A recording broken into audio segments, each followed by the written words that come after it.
I actually have to do a self-tape in a couple of days, so this video was, right up my alley. Where's my phone? I'm gonna show you what my setup is. There we go. That's pretty good. 1, 2, 3, let's switch this up.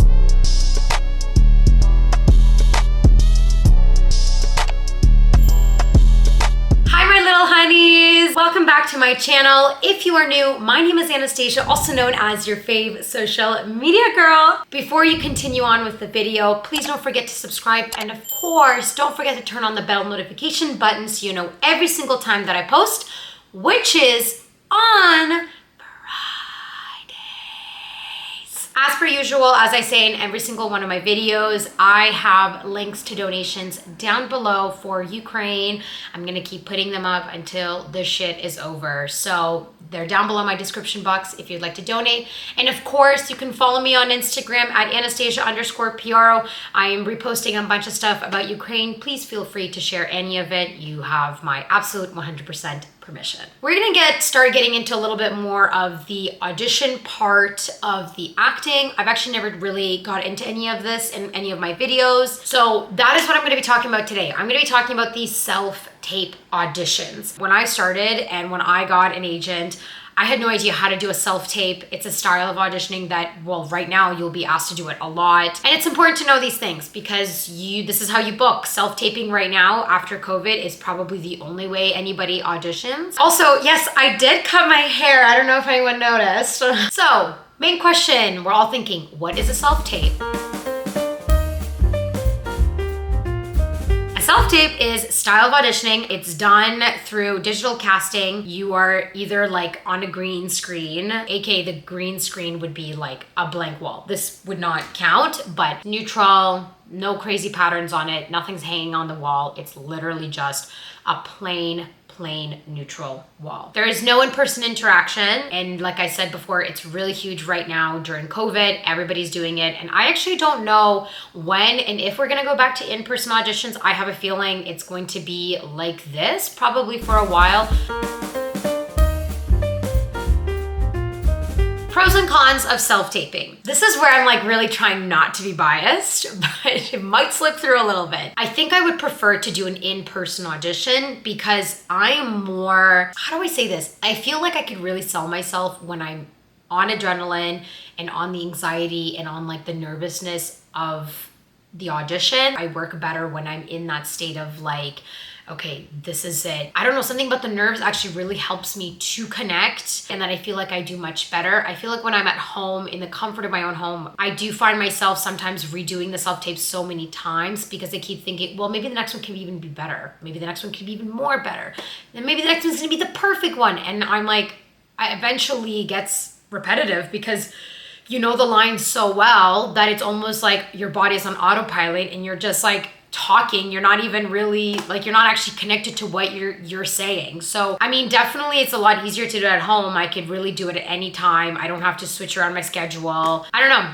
I think I prefer an in-person audition, but pros and cons of it. So the pros are you can do a self-tape audition as many times as you want. Ideally, they say you should do a self-tape, like the actual audition 3 to 4 times. They say after 4 times, kind of gets a little like I said, autopilot, repetitive, your body gets really used to what you're saying. So then it's not authentic, it's not real, it's not in the moment. The other pros is that you're in the comfort of your own place. So it may be even easier for some people who have really bad anxiety when it comes to auditioning.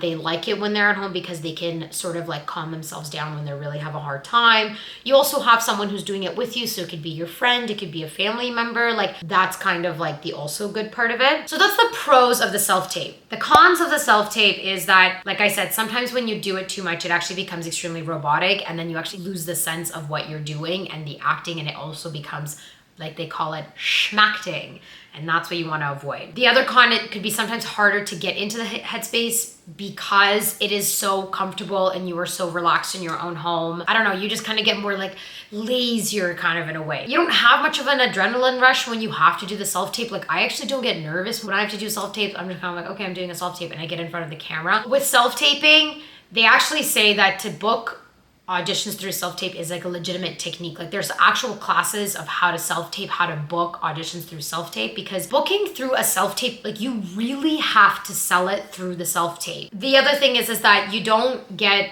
like a redo. Like in person, if you did it, let's say the way you interpreted the character, the director might be like, or sorry, the casting director might be like, listen, great job. Can we try it though? Like the opposite way. And you're like, okay, yeah, great, no worries. They give you a moment, you get into it, and then you redo it with that direction, with that correction. When you're doing a self-tape, there's none of that. The only way you interpret is the way you interpret it, and you just sort of like, I don't know, hope to the universe that that's the way they see it as well, and then you end up booking it because you both saw the character the same way.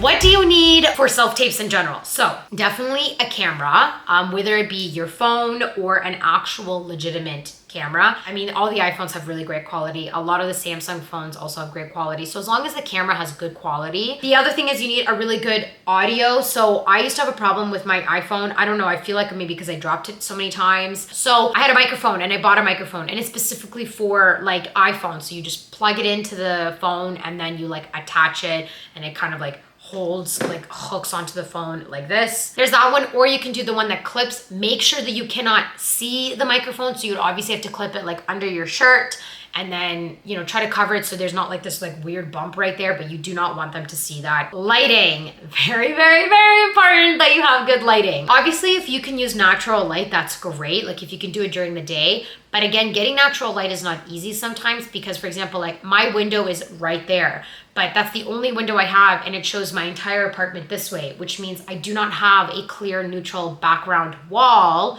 if I'm doing it from natural light. So I actually have to use like non-natural sources of light in order for my self-tape. I highly recommend investing in lighting. That's probably going to be the best purchase you'll ever make. You could either do a ring light. The ring light would probably be the cheapest and the easiest one to do. First of all, it already comes with a tripod, and most of the time it already comes with an attachment for the phone or for the camera. So you don't have to worry about buying extra like tripods and attachments. A ring light can come in like a cool color, which is what I use now. And then it can also come in a warm color.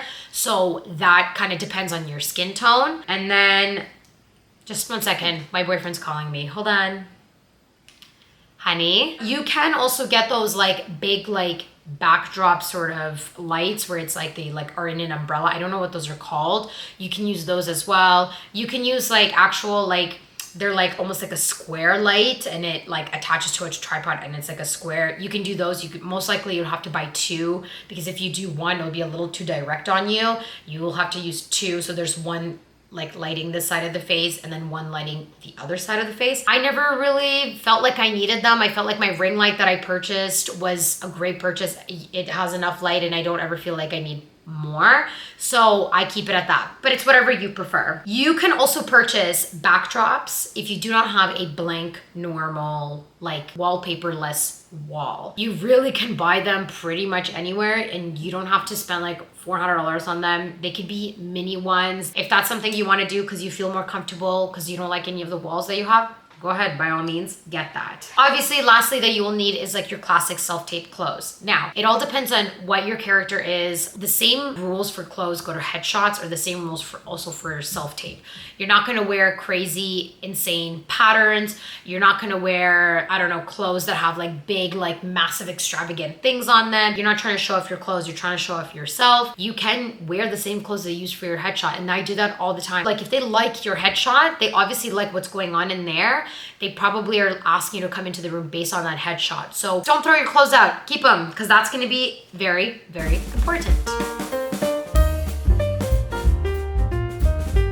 This is the area of the room that I do my self-tape. So completely blank wall. I have my ring light here. So my self-tape would ideally happen right here. Like this blank space is where my like half my body would be. There we go. That's pretty good. So as you can see, this is the frame. So it kind of is like right below where my like chest ends. You always want to have an inch of space just in case if you want to like stand up straight or move around or do this, like you don't get like half your head cut off. The other thing is, I don't know if you can tell, but I'm actually quite about maybe half a meter away from the wall. When I get closer to the wall, do you see that there's this like shadow sort of halo around me? You don't really want to have the shadow there. It's always obviously going to be there. There's no way you could like not have a shadow because, well, like, hello, physics, it's not gonna happen. You just don't wanna be so defined where you almost have like an outline of yourself behind you. You could do a self-tape either sitting or standing, whatever you prefer. It also depends on obviously what the scene is and what the character asks for. Like if you're at a restaurant eating, you most likely will be actually eating. And again, you would just lower this and you would actually be sitting. Now, for when you're self-taping, you're never actually speaking to the camera unless it actually says, break the fourth wall. That's what it's called. This is like the fourth wall. Otherwise, you never, ever, ever look into the lens of the camera. I'm looking in between the space of the camera and the ring light. So it looks like I'm almost like having a dialogue with someone. So that's where usually your reader would want to stand. They would mostly stand there and you would look at them and you'd have a conversation. You don't want to go too far out. Like if I go past my ring light, it's too far because now you can see that this side of my face, you actually can't really see it. Then when you tend to talk, you'll kind of tend to do this. And the next thing you know, you're almost at a side profile and then they can't see your emotion. So you want to still always keep it open towards the camera, but just slightly looking over there. You can also look the other way. Some people, I personally do not like filming with the camera, like little side icon out, because then I tend to look at myself and that really distracts me. And then I actually get disconnected because I'm like, oh, I know I'm talking to myself, not to somebody. And again, you can play with eye lines. Like if you have conversations with two different people, mom can be here, dad can be here. And then little brother can be here because obviously he's little, so you want to look down. Don't voice over your reader. So never record yourself the other lines and then use that, because then that's not authentic, because you know when you're going to say the next line. Sometimes you don't even know. Sometimes you want to interrupt the other character and you want to get into it, but you can't do that because it's recorded. So never, ever, ever record your own voice as the other person's lines and then use that as a reader. If you really do not have a reader, call someone over Zoom and then get them to do it with you that way. Yes, something also very important. You never film vertically. So you are never filming like this. So if you are using your phone, where is my phone? My phone will never be like this. My phone has to be like this. It has to be horizontally. Same thing when you do a slate. Now, a slate is something where you literally slate yourself, and it depends. If they don't ask you what to say in the slate, just say your name, your height, and your location. Sometimes they'll get specific. They'll be like, please say your name, your height, your union status, and if you're self-represented or you have an agent. Sometimes they'll also ask you to say the role that you're auditioning for. So you would just be like, hi, my name is Anastasia. I'm 5'6". I'm located in Toronto and I'm auditioning for the role of Maya. And it's casual. It's just you talking to the camera, and this is where you actually look into the camera. The slate is directly into the camera. Slates are actually done as a full body shot, so they will never be a medium close-up like this. They'll actually be the whole thing. You most of the time will have to take the actual camera and put it as far back as you possibly can. It's okay if a little bit of the sides of like other things are showing. They'll either ask you to tail slate it, which means you add it to the end, or they'll ask you to do it in the beginning. If they never ask you, you usually put it at the very end. I think that is it. Yeah, we're gonna go back to sitting down and we're gonna go into the last part of how to edit a self-tape.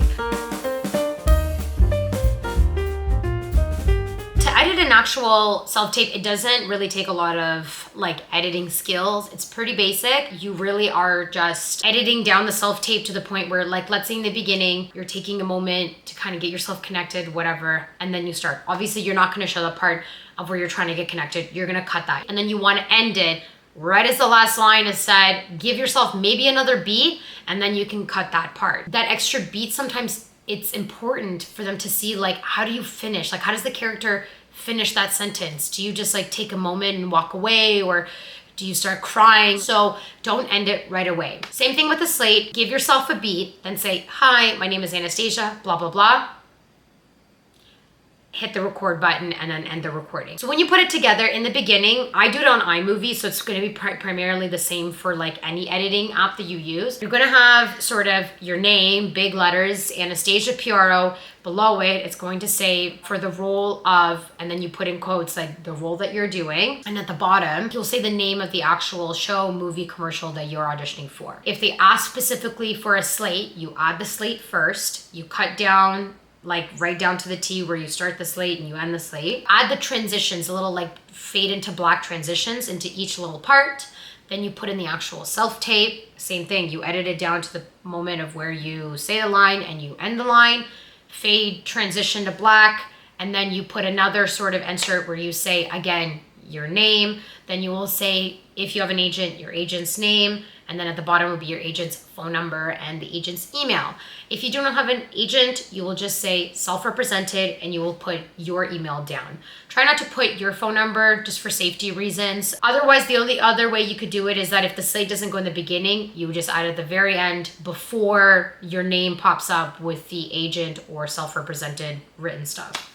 So that's essentially how an editing of a self-tape goes. I mean, honeys, that's pretty much it for a self-tape. I actually have to do a self-tape in a couple of days, so this video was, right up my alley. Obviously, I did not get into the logistics of the actual acting part of that because that's something where I'm like, there's no way I can explain that. It just depends on the scene and everything and techniques. And that's something more of a class will be able to kind of help you. But as per usual, honeys, if you have any specific videos you want me to make or talk about, please comment below. You can message me on Instagram at Anastasia_Piaro. Don't forget to subscribe. Honeys, I will see you all next Friday. I love you. Have a wonderful weekend. Mwah!